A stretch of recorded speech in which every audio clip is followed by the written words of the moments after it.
बिस्मिल्लाहिर्रहमानिर्रहीम। Dear students, अस्सलाम वालेकुम।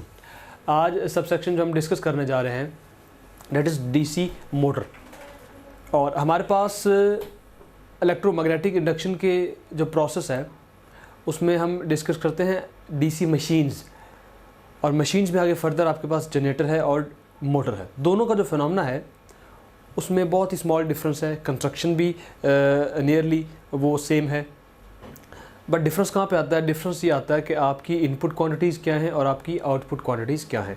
लाइक जनरेटर में आपकी जो इनपुट क्वांटिटी होती है वो मैकेनिकल पावर होती है, और आपकी जो आउटपुट होती है वो आपके पास वोल्टेज होती है, इलेक्ट्रिकल क्वांटिटी होती है। लेकिन अगर आप मोटर की बात करें तो यहाँ पे हम जो फीड करते हैं, जो हमारा इनपुट होता है, वो बिल्कुल जनरेटर के अपोजिट है। यहाँ पे इनपुट हमारी इलेक्ट्रिसिटी होगी और आउटपुट हमारी मैकेनिकल पावर होगी, जो भी वहाँ पे हमारा लोड लगा होगा तो उसको हम ड्राइव करेंगे।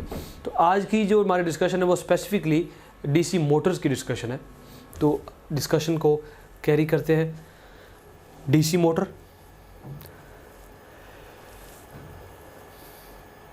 So what is DC motor? DC motor is actually a device which converts DC or direct current into mechanical energy. Input is electrical quantity, direct current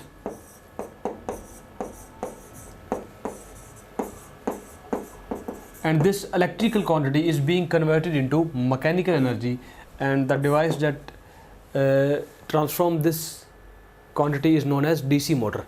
और DC मोटर में इसका जो नाम है DC,